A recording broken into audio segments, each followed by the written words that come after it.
एक अंधेरी गली, एक भिखारी का अजीब चेहरा और एक ऐसे व्यक्ति का लापता होना जिसका पता लगाना लगभग असंभव लगता है। ये सिर्फ एक मामूली कहानी नहीं, बल्कि एक ऐसे राज का सफ़र है जो आपके होश उड़ा देगा। आइए सुनते हैं शर्लक होम और उलझे हुए होठों का रहस्य। जून की एक रात थी जब मैं अपने दिन भर की थकान के बाद घर पर था। करीब 9 बजे दरवाजे पर दस्तक हुई। मेरी पत्नी, जो उस समय अपनी कढ़ाई सिलाई में व्यस्त थी, निराशा के साथ बोलती है, एक मरीज, तुम्हें जाना पड़ेगा। दरवाज़ा खुलता है और एक औरत काले कपड़ों और पर्दे में हमारे कमरे में प्रवेश करती है। वो काबू खो देती है और मेरी पत्नी के गले लगकर रोते हुए कहती है, मैं बड़ी मुसीबत में हूँ, मुझे मदद चाहिए। जब मेरी पत्नी उसका पर्दा उठाती है तो पता चलता है कि वो केट विटनी है, एक पुरानी दोस्त। केट का पति ईसा विटनी पिछले 2 दिनों से घर नहीं आया था और वो उसके लिए बहुत चिंता में थी। ईसा की अफीम की आदत ने उसके जीवन को बर्बाद कर दिया था। केट, जो पहले भी अपनी समस्या लेकर हमारे पास आ चुकी थी, इस बार भी अपने पति के लिए मदद मांगने आई थी। हमने उसे तसल्ली दी और पूछा कि क्या उसे पता है ईसा कहाँ हो सकता है और क्या हम उसे वापस ला सकते हैं। एक जवान और डरी हुई महिला अपने पति की चिंता में उलझी हुई थी। उसे पक्का विश्वास था कि उसका पति, जो अब नशे का शिकार हो गया था, पिछले कुछ दिनों से शहर के दूर दराज क्षेत्र में एक अफीम के ठिकाने पर जा रहा था। पहले तो उसका नशा सिर्फ 1 दिन का होता था और वो शाम तक वापस आ जाता था, पर अब 2 दिन से वो वहाँ था, शायद नशा करते हुए या उसके असर से बेहोश पड़े हुए। उसने मुझे बताया कि उसका पति बार ऑफ गोल्ड नाम के एक स्थल में अपर स्वैंडम लेन में होगा, पर वो अकेली, एक मासूम और शर्मीली महिला होने के नाते वहाँ कैसे जाकर अपने पति को गुंडे मवालियों के बीच से निकाल कर ला सकती थी। महिला ने मुझे मदद के लिए बोला और एक डॉक्टर होने के नाते मुझे अपने रोगी ईसा विटनी पर कुछ प्रभाव होने की उम्मीद थी।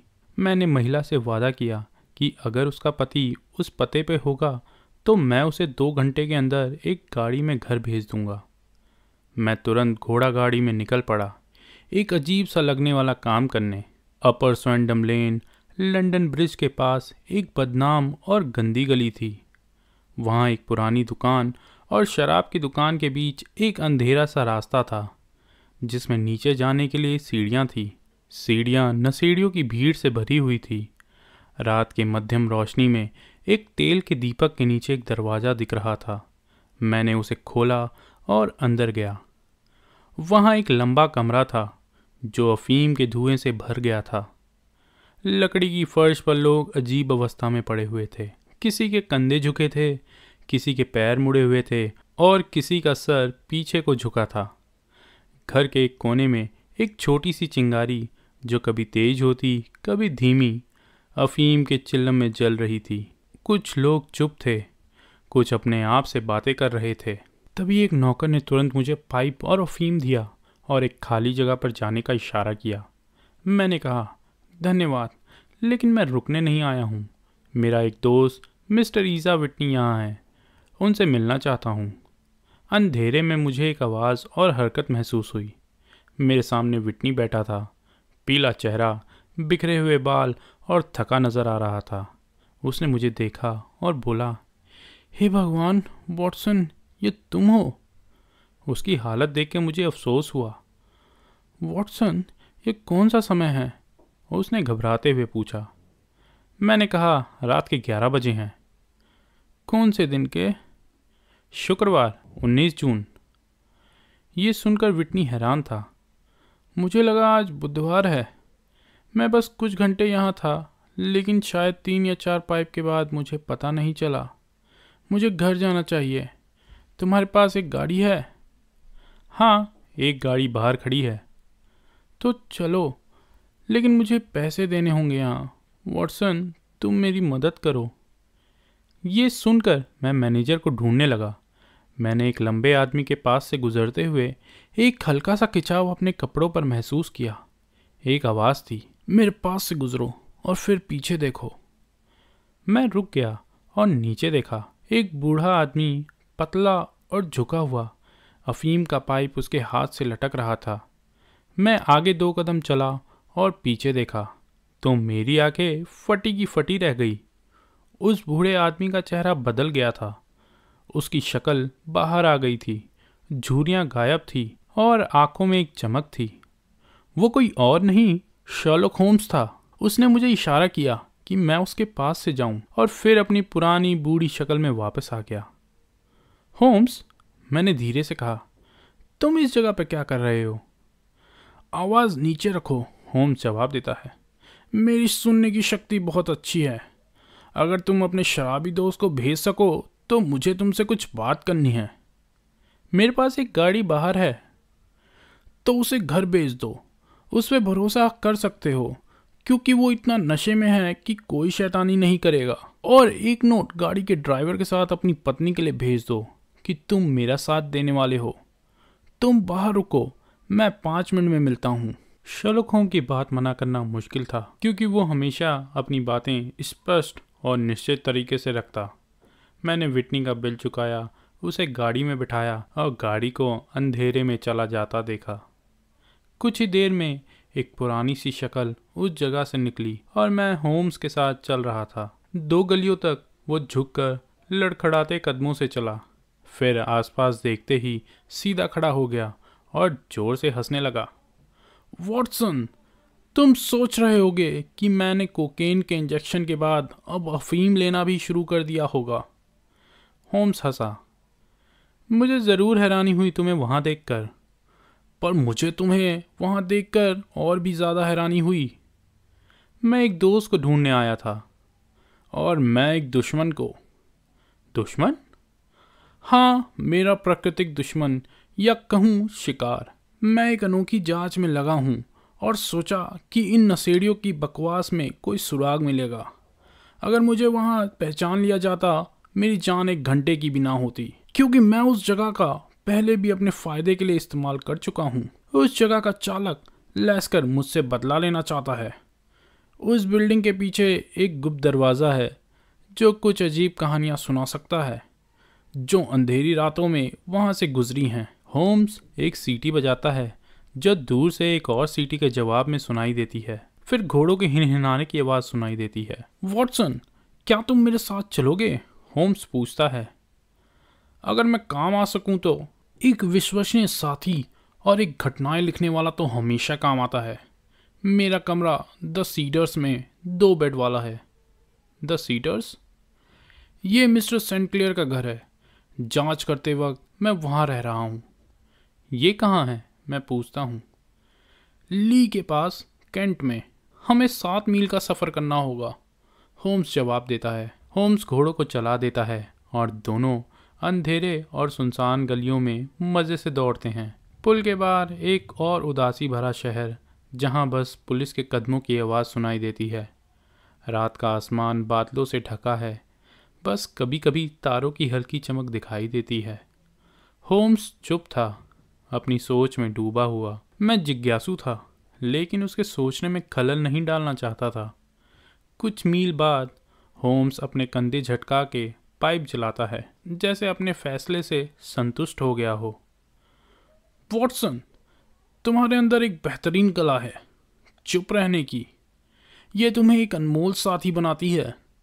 मुझे सोचना पड़ रहा है कि आज रात उस बेचारी औरत से मिलते वक्त मैं क्या बोलूँगा। होम्स, तुम भूल गए हो कि मुझे कुछ नहीं पता है, मैं बोलता हूँ। ली तक पहुँचने से पहले मैं तुम्हें इस केस के बारे में बता देता हूँ। केस बहुत सीधा लगता है, फिर भी मुझे कुछ समझ नहीं आ रहा है। बहुत सारी डोरियां हैं, लेकिन किसी का भी अंत मेरे हाथ में नहीं आ रहा है। मैं केस तुम्हारे सामने सफाई से रखता हूँ। शायद तुम वहाँ रोशनी देखो जहाँ मुझे सिर्फ अंधेरा दिखता है। होम केस के बारे में शुरू करता है। नेविल सेंट क्लेयर नाम के एक आदमी ने ली में एक बड़ा घर खरीदा और वहाँ शानदार जिंदगी बिताने लगा। धीरे धीरे उसने अपने पड़ोसियों से दोस्ती की और 3 साल में वहाँ के एक शराब बनाने वाले की बेटी से शादी की। अब उसके 2 बच्चे हैं।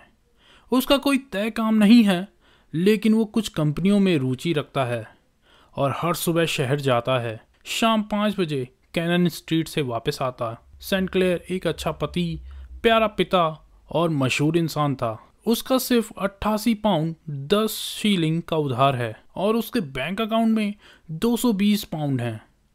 पैसे की कोई दिक्कत नहीं थी जो उसके मन पर बोझ डालती।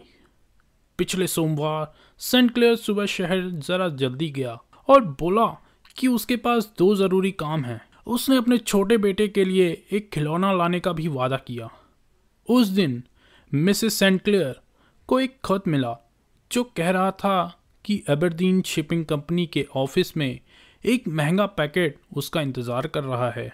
कंपनी का ऑफिस फ्रेंसनो स्ट्रीट में है जो अपर स्वैंडेम लेन से जुड़ा है, वही जगह जहां तुमने मुझे आज रात देखा। मिसेस सेंट क्लेयर ने लंच किया, शॉपिंग की, पैकेट लिया और 4:35 को स्वैंडम लेन से स्टेशन की तरफ चल रही थी।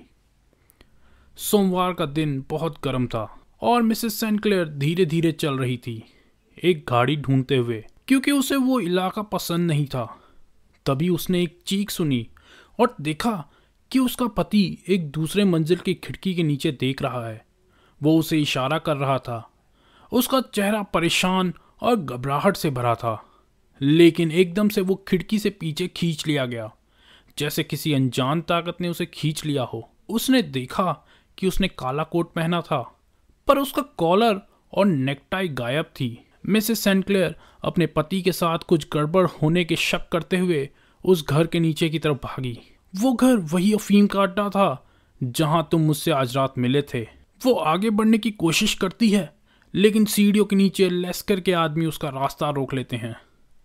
डर और गुस्से से भरकर Mrs Saint Clair Fresno street में पुलिस को मिलती है। वो उन्हें साथ लेकर वापस उसी जगह और उस कमरे में ले जाती है जहां उसके पति को आखिरी बार देखा गया था, पर वहां मिस्टर सेंट क्लेयर का कोई निशान नहीं था। उस मंजिल पर सिर्फ एक बदसूरत और लंगड़ा आदमी था जो वहीं रहता था। उसने और लेस्कर ने जोर जोर से कसम खाई कि उन्होंने किसी और को वहां नहीं देखा। लेकिन तभी मिसेस सेंट क्लेयर ने एक छोटा सा डिब्बा जो टेबल पर रखा था देखा। उसका ढक्कन तोड़ते ही बच्चे का खिलौना गिर पड़ा। ये वही खिलौना था जो मिस्टर सेंट क्लेयर ने घर लाने का वादा किया था। इस खुलासे और लंगड़े आदमी के घबराहट भरे व्यवहार ने इंस्पेक्टर को समझा दिया कि कुछ गड़बड़ है। कमरों की जांच शुरू हुई। सामने का कमरा एक बैठने का कमरा था जो एक बेडरूम से जुड़ता। एक तरफ रोड थी और दूसरी तरफ समुंदर। खिड़की की सील पर खून के निशान थे और बेडरूम की फर्श पर भी कुछ बूंदें मिली। एक पर्दे के पीछे मिस्टर सेंट क्लेयर के कपड़े मिले, जूते, जुराब, टोपी और घड़ी, सब कुछ, बस कोट के बिना। कपड़ों पर कोई हिंसा का निशान नहीं था। ऐसा लग रहा था जैसे मिस्टर सेंट क्लेयर खिड़की से बाहर गया हो, क्योंकि वहां कोई और बाहर जाने का रास्ता नहीं था।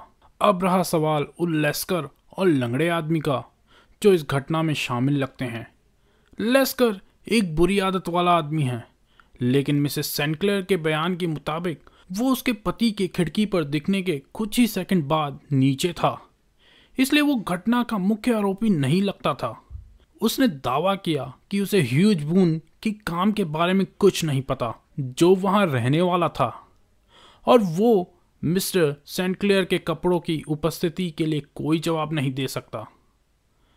अब बात करते हैं उस भयानक लंगड़े आदमी की जो अफीम के अड्डे की दूसरी मंजिल पर रहता था और जो आखिरी इंसान था जिसकी आंखों ने नेविल सेंट क्लेयर को देखा था। उसका नाम ह्यूज बून था और उसका भयानक चेहरा उस आदमी के लिए जाना पहचाना था जो शहर में ज़्यादा जाता था। वो एक भिखारी है, लेकिन पुलिस से बचने के लिए मूर्तियों का छोटा सा व्यापार दिखाता है। थ्रेड नीडल स्ट्रीट पर, जहाँ कुछ दूर पर एक छोटा सा मोड़ है, ये आदमी हर दिन अपने छोटे से डिब्बे के साथ वहाँ बैठा रहता है। लोग उसकी हालत देखकर छोटा सा दान डाल देते हैं। मैंने इस आदमी को कई बार देखा है और मुझे उसके सारे पैसा इकट्ठा करने का तरीका देखकर हैरानी होती थी। उसका चेहरा इतना अनोखा है कि कोई भी उसे बिना देखे नहीं निकल सकता। लेकिन एक लंगड़ा, मैंने कहा, एक आदमी जो अपने जिस्म की पूरी ताकत का इस्तेमाल भी नहीं कर सकता उसे कैसे खींच सकता है? वो लंगड़ा है, लेकिन बस एक पैर से। बाकी हिस्से में वो एक ताकतवर इंसान लगता है। तुम्हें चिकित्सा अनुभव से पता होगा कि एक अंग की कमजोरी दूसरे अंग की ताकत की पूर्ति कर सकती है। मिसेस सेंट क्लेयर तो खून देखकर बेहोश हो गई थी और पुलिस ने उन्हें घर एक गाड़ी में बेच दिया क्योंकि उनका वहां होना उनकी तहकीकात में मददगार नहीं था। इंस्पेक्टर बार्टन, जो केस की जांच कर रहा है, ने जगह का अच्छे से जायजा लिया, लेकिन कुछ भी ऐसा नहीं मिला जो इस मामले पर रोशनी डाल सके। एक गलती ये हुई कि बून को तुरंत गिरफ्तार नहीं किया गया। इस दौरान उसके पास कुछ वक्त था जिसमें वो अपने दोस्त लेस्कर से बात कर सकता था, लेकिन ये गलती जल्द सुधार ली गई और उसे गिरफ्तार कर लिया गया। लेकिन उसे कुछ भी ऐसा नहीं मिला जो उसे दोषी साबित करे। हालांकि उसकी दाहिनी शर्ट की बाजू पर खून के दाग थे, लेकिन उसने अपनी अंगूठी वाली उंगली पर चोट से कट लगने की बात की और बोला कि खून वहीं से था, और कहा कि वो खिड़की के पास गया था और जो खून के दाग वहां देखे गए वो उसी से आए होंगे। उसने ये भी कहा कि उसने कभी भी नेविल सेंट क्लेयर को नहीं देखा और उसके कमरे में जो कपड़े मिले उसका उसे कुछ पता नहीं। मिसेस सेंट क्लेयर का ये कहना कि उसने अपने पति को खिड़की से देखा, उसने कहा कि या तो वो पागल थी या वो सपना देख रही थी। मान लो कि बून ने नेविल सेंट क्लेयर को खिड़की से धक्का दिया और किसी इंसान ने उसे नहीं देखा, फिर वो क्या करेगा? उसे तुरंत ये समझ आ गया कि उसे सबूत को मिटा देना होगा। वो कोट उतारेगा और उसे बाहर फेंकने का सोचेगा, लेकिन उसे याद आता है कि वो तैरता है और डूबता नहीं। उसके पास ज़्यादा समय नहीं था क्योंकि नीचे झगड़े की आवाज़ सुन चुका था और शायद उसने अपने साथी लेस्कर से सुन लिया होगा कि पुलिस आ रही है। उसके पास बस एक ही पल का वक्त होता है। वो अपने छुपाए हुए पैसों के साथ कोट को बाहर फेंक देता है ताकि वो कोट डूब जाए।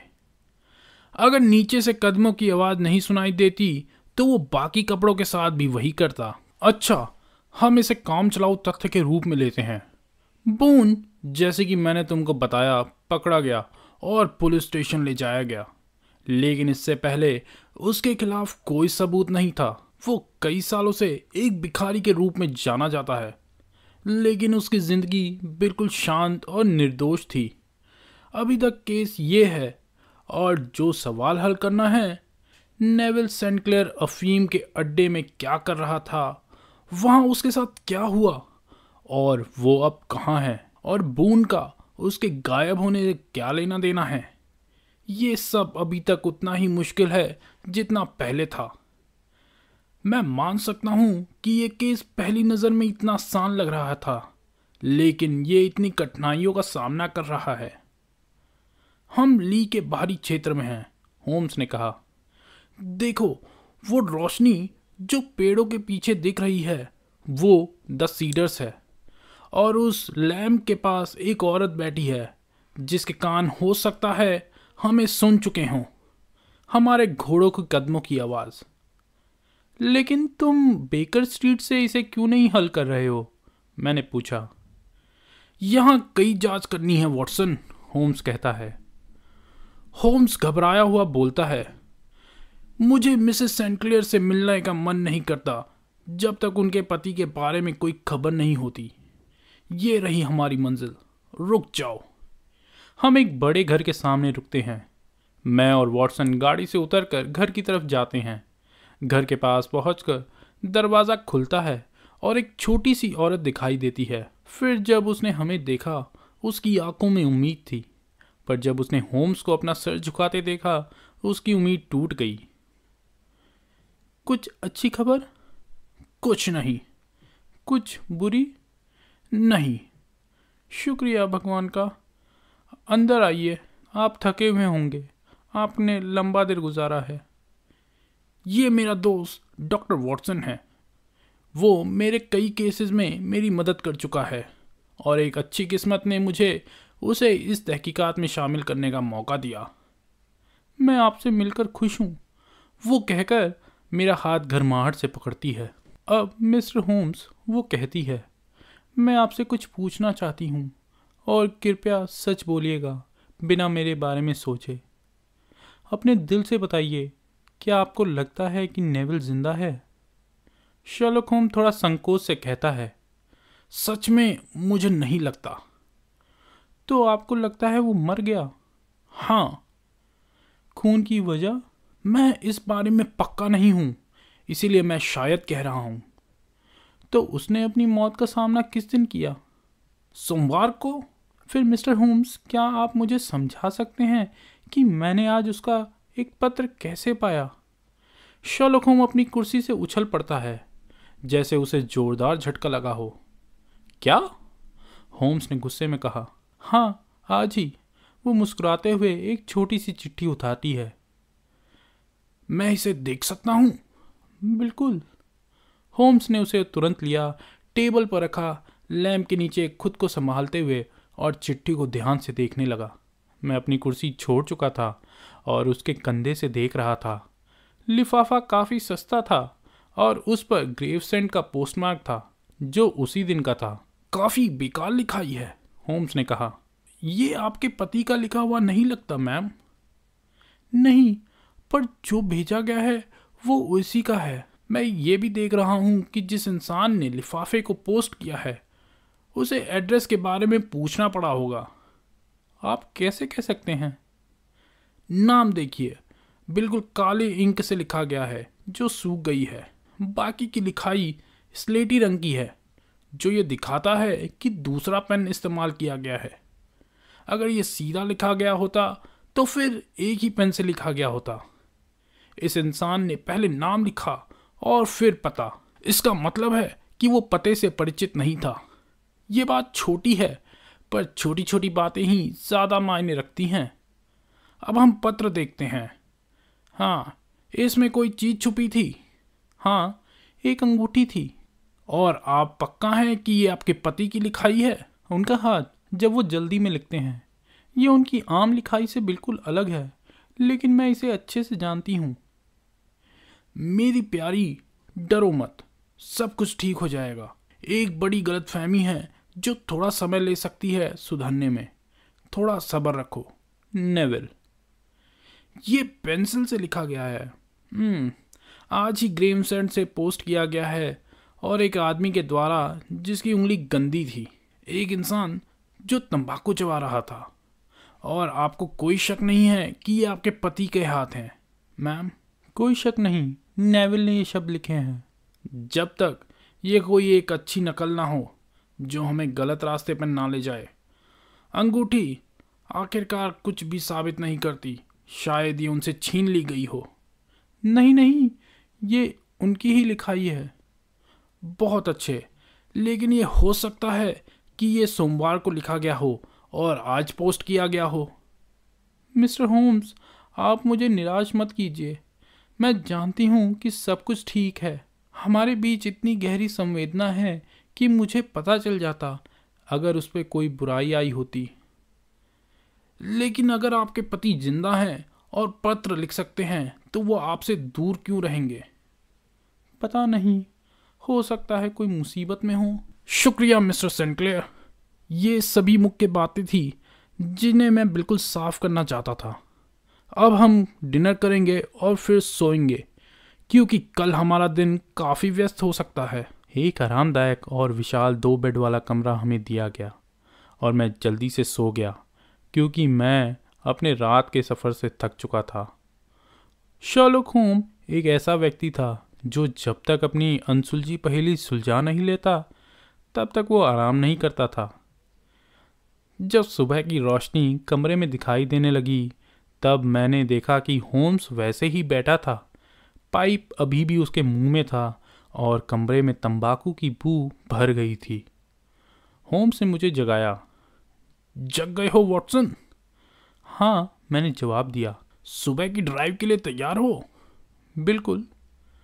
तैयार हो जाओ, होम्स हंसते हुए बोला और उसकी आंखों में चिंगारी थी, जैसे वो पुरानी सोच से अब नई ऊर्जा के साथ भर गया हो। मैंने अपनी घड़ी देखी और मुझे समझ आया कि कोई भी क्यों नहीं उठा था, क्योंकि समय था सुबह के 4:25।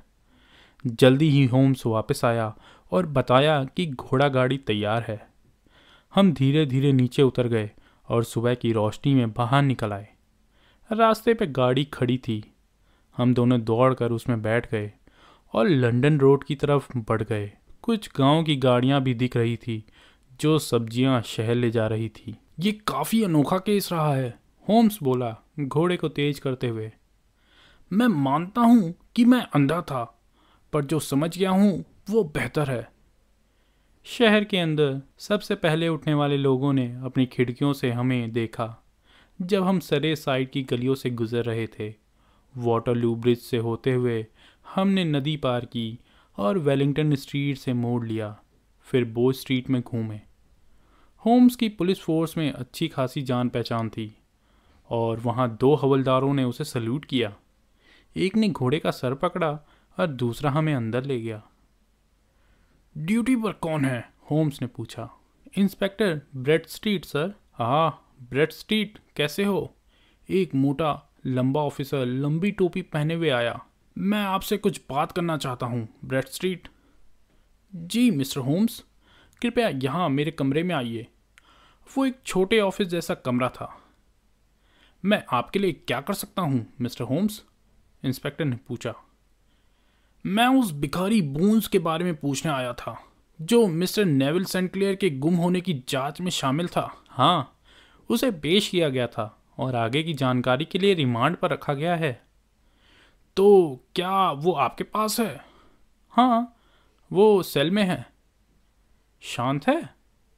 हाँ, वो कोई दिक्कत नहीं देता, लेकिन वो एक गंदा बदमाश है। गंदा? हाँ, हमें उसके हाथ धुलवाने के लिए बहुत मेहनत करनी पड़ी। उसका चेहरा इतना गंदा है कि जैसे वो कई दिनों से नहाया नहीं। जब उसका केस हल हो जाएगा तब मैं उसे नहाने के लिए सलाह दूंगा। मैं उसे देखना चाहता हूँ। इंस्पेक्टर ने हमें रास्ता दिखाया और एक ताला खोला। हमारे सामने एक सफ़ेद रास्ता था जिसमें कई दरवाजे थे। तीसरा दरवाज़ा दाहिनी तरफ। इंस्पेक्टर ने कहा, ये रहा। वो धीरे से दरवाज़ा खोलता है और अंदर देखने लगता है। वो सो रहा है, इंस्पेक्टर ने कहा। आप अच्छे से देख सकते हैं। हम दोनों ने अपनी आंखें गेट पर रखी और देखा कि वो गहरी नींद में सो रहा था। वो एक मध्यम शरीर रखता था, काफ़ी गंदा, और उसके चेहरे पर पुरानी चोट का निशान था। आंखों के नीचे से ऊपर तक एक पुराना दाग था। ये काफ़ी अच्छा दिख रहा है, इंस्पेक्टर ने कहा। वैसे इसे धोने की ज़रूरत है, होम्स ने कहा। मैं सोच रहा था कि इसे शायद इसकी ज़रूरत हो, इसीलिए मैं सब कुछ अपने साथ लाया हूँ। होम्स ने अपना बैग खोला और एक बड़ा सा स्पंज निकाला। अरे, तुम्हारे पास ये क्या है? इंस्पेक्टर हंस के बोला। अब अगर आप वो दरवाज़ा धीरे से खोलेंगे तो हम इसे थोड़ा ज़्यादा इज्जतदार बना सकते हैं। तो मैं नहीं देखता कि इसमें कोई दिक्कत है, इंस्पेक्टर ने कहा और दरवाज़ा खोल दिया। हम सब धीरे से अंदर चले गए। कैदी ने अपना चेहरा थोड़ा घुमाया और फिर दोबारा गहरी नींद में चला गया। होम्स ने पानी का जग उठाया, स्पंज को गीला किया और फिर ज़ोर से कैदी के चेहरे पर रगड़ा। मैं आपको मिलवाना चाहता हूँ, होम्स ने ज़ोर से कहा, मिस्टर नेविल सेंट क्लेयर से। मैंने कभी भी ऐसा दृश्य नहीं देखा था। कैदी का चेहरा इस स्पंज से उतर गया था जैसे पेड़ की छाल काट दी गई हो। उसका दाग गायब हो गया था और वो एक सुंदर और दुखी चेहरे वाला आदमी दिख रहा था। फिर उसने अपनी पहचान जान ली और जोर से चीखें मारकर अपना चेहरा तकिए में डाल लिया। हे भगवान, इंस्पेक्टर ने कहा, ये तो खोया हुआ आदमी है। मैं इसे फ़ोटो से पहचानता हूँ। कैदी ने अपनी तकदीर को अपनाते हुए जवाब दिया, और अगर मैं नेविल सेंट क्लेयर हूँ तो यह आपकी एक गलत फहमी है और मैं गैर कानूनी तरीके से यहाँ रखा गया हूँ। गलत फहमी? ये एक बहुत बड़ी गलती हुई है, होम्स ने कहा। आपको अपनी पत्नी पर भरोसा करना चाहिए था। ये पत्नी नहीं, बच्चे थे, कैदी ने प्यार से कहा। भगवान मेरी मदद करे। मैं नहीं चाहता कि मेरे बच्चे शर्मिंदा हों। शर्लॉक होम्स सोफे के पास बैठा और उसके कंधे पर प्यार से हाथ रखा। अगर तुम इस मामले को कानून के हवाले करते हो तो ज़रूरी है कि पब्लिक में ये बात आए, होम्स ने कहा। लेकिन अगर तुम पुलिस को ये समझा पाओ कि तुम्हारे खिलाफ कोई केस नहीं है, तो फिर इस बात को बाहर पहुंचाने की कोई वजह नहीं है। इंस्पेक्टर ब्रेडस्ट्रीट जो कुछ तुम बताओगे उसे नोट लेंगे और सही जगह भेजेंगे। फिर ये केस कोर्ट तक नहीं पहुंच पाएगा। भगवान आपको खुश रखे, कैदी ने खुशी से कहा। मैं कैद या फांसी सह सकता हूँ, लेकिन अपनी बेइज्जती को अपने बच्चों से छुपाना चाहता हूँ। ये पहली बार है जब मैं अपनी कहानी किसी को बता रहा हूँ। मेरे पिता चेस्टरफील्ड के एक स्कूल मास्टर थे, जहाँ मैंने अच्छा ज्ञान लिया, जवानी में सफ़र किया, स्टेज पर काम किया और आखिरकार लंदन में एक शाम के पेपर में रिपोर्टर बन गया। एक दिन मेरे एडिटर को भिखारियों पर कुछ आर्टिकल चाहिए थे और मैंने उन्हें देने का सोचा। ये वही पल था जहाँ मेरी सारी मुसीबतें शुरू हुई। जब मैं एक कलाकार था तो मेकअप की सारी खूबियाँ सीखी थी। अब मैंने उनका इस्तेमाल किया। मैंने अपना चेहरा रंग दिया और अपनी तस्वीर को ज़्यादा से ज़्यादा दर्द भरा दिखाने के लिए एक घाव बना दिया और एक लड्डू के साथ अपने होठों को मोड़ दिया। फिर लाल बाल और सही कपड़े पहने। मैंने अपने आप को शहर के व्यावसायिक हिस्से में मोम बेचने वाला दिखाया, लेकिन असल में भिखारी था। 7 घंटे मैंने अपना काम किया और शाम को घर वापस आकर मुझे हैरानी हुई कि मुझे 26 शीलिंग मिली। मैंने अपने आर्टिकल लिखे और ज़्यादा सोचा नहीं। फिर एक दिन मैंने अपने दोस्त को उसका बिल चुकाने का वादा किया और मुझे 25 पाउंड की बेहद ज़रूरत थी। मुझे समझ नहीं आया कि पैसे कहाँ से लाऊं, लेकिन एक दिन एक ख्याल आया। मैंने अपने लेनदार से 2 हफ्ते का वक्त लिया, अपने ऑफिस से छुट्टी मांगी और फिर शहर में अपना भेस बदलकर भीख मांगना शुरू कर दिया। 10 दिन में मैंने पैसे कमा लिए और कर्ज चुका दिया। आप समझ सकते हैं कि अखबार में काम करने से 2 पाउंड हर हफ्ते मिलने से आगे बढ़ना मुश्किल था, जबकि मैं एक दिन में ज़्यादा पैसे कमा सकता था। सिर्फ अपने चेहरे पर थोड़ा पेंट लगाकर, अपनी टोपी ज़मीन पर रखकर और बस बैठा रहकर। ये एक लंबा संघर्ष था मेरे गर्व और पैसे के बीच, लेकिन पैसे ने जीत लिया और मैंने अखबार में काम करना छोड़ दिया और रोज़ अपनी पहली जगह पर बैठकर लोगों से दया मांगने लगा। सिर्फ एक आदमी मेरा राज जानता था, एक लेस्कर, जो स्वैंडम लेन में एक बेहतरीन गंदे घर का मालिक था, जहां मैं हर सुबह एक गंदा भिखारी बन के निकलता और शाम को अच्छे कपड़े पहनने वाला आदमी बन जाता। जल्दी ही मुझे पता लगा कि मैं काफ़ी पैसे बचा रहा हूँ। मैं ये नहीं कह रहा कि कोई भी सड़क पर बैठकर 700 पाउंड एक साल कमा सकता है, जो कि मेरी औसतन कमाई से कम है, पर मेरे पास कुछ ज़्यादा फ़ायदे थे, जैसे कि मेरी छुपाने की कला और तेज़ जवाब देने की कला, जो अब अभ्यास से और बेहतर हो गई थी और मुझे शहर में एक पहचाना हुआ शख्स बना दिया। दिन भर छोटे सिक्के, कभी चांदी मेरे पास आते रहते और ऐसा दिन नहीं था जब मुझे 2 पाउंड ना मिले हों। जैसे जैसे मैं अमीर होता गया, मेरी आकांक्षाएं बढ़ गई।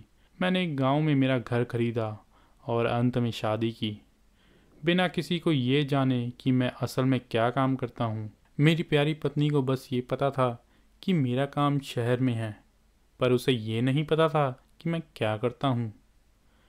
पिछले सोमवार जब मैं अपने काम से घर लौटकर ऊपर के कमरे में कपड़े बदल रहा था, तो मैंने खिड़की से देखा और मुझे हैरानी हुई जब मैंने देखा कि मेरी पत्नी सड़क पर खड़ी थी और मेरी तरफ देख रही थी। मैंने हैरान होकर चीख मारते हुए अपना चेहरा छुपा दिया और अपने दोस्त लेस्कर से कहा कि कोई भी मुझ तक ना आए। मैंने नीचे उसकी आवाज़ सुनी, पर मुझे पता था कि वो ऊपर नहीं आ सकती। जल्दी से मैंने अपने कपड़े उतार दिए, एक भिखारी के कपड़े पहन लिए और अपने रंग और नकली बाल लगा लिए। पत्नी की आंखों से ये छुपाना मुश्किल था, पर फिर मुझे लगा कि कमरे में तलाशी ली जा सकती है और मेरे कपड़े मेरा खुलासा कर सकते हैं। मैंने खिड़की खोली और अपने कोट को बाहर फेंक दिया, जिसमें मैंने तुरंत लेदर बैग से 2 पाउंड डाले थे। वो कोट थेम्स में चला गया। बाकी कपड़े भी मैं फेंकने वाला था, पर तभी हवलदारों के कदमों की आवाज़ सुनाई दी और कुछ देर में मुझे ये समझ आया कि मैं नेविल सेंट क्लेयर का कातिल समझा गया हूँ। मैं अब समझता हूँ कि मुझे कुछ और समझाने की ज़रूरत नहीं है। मैं अपने भेष को जितना हो सकता था उतना गोपनीय रखने की कोशिश की, इसीलिए मैं इतना गंदा दिखता था। जैसे ही मुझे लगा कि मेरी पत्नी चिंता कर रही होगी, मैंने अपनी अंगूठी उतारकर लेस्कर को दे दिया और जल्दी से एक नोट लिख दिया जिसमें लिखा था कि उसे डरने की कोई ज़रूरत नहीं है। ये नोट उसे कल ही मिला, होम्स ने कहा। भगवान मुझे माफ़ करे, उसने किस तरह से हफ्ता गुजारा होगा। पुलिस ने नेविल को देखा, इंस्पेक्टर ब्रेडस्ट्रीट ने कहा, और मैं समझ सकता हूँ कि उसके लिए बिना देखे नोट भेजना मुश्किल हो सकता है। शायद उसने किसी नाविक को ये नोट दिया हो जो कुछ दिन तक उसे भूल गया हो। इंस्पेक्टर ने उसकी मदद के तौर पर यह कहा। बिल्कुल, होम्स ने खुशी से कहा। मुझे इस पर कोई शक नहीं है, पर क्या आपको कभी भिखारी बनने के लिए केस नहीं हुआ? काफ़ी बार, लेकिन मेरे लिए जुर्माना क्या था? अब ये यहीं रुकना चाहिए, ब्रेडस्ट्रीट ने कहा। अगर पुलिस इसको छुपाना चाहती है तो कोई और ह्यूजपून नहीं होना चाहिए।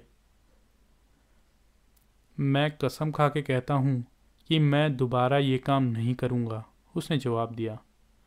तो मुझे लगता है कि यह संभव है कि आगे कोई कदम नहीं उठाया जाएगा, लेकिन अगर आप फिर पकड़े गए तो सब कुछ सामने आ जाएगा। मिस्टर होम्स, हम आपके शुक्रगुजार हैं कि आपने ये मामला साफ कर दिया। मुझे ये समझना है कि आप इस निष्कर्ष तक कैसे पहुँचे। मैं इस तक, होम्स ने कहा, 5 तकिए पर बैठकर और 1 पाउंड अफीम खाके।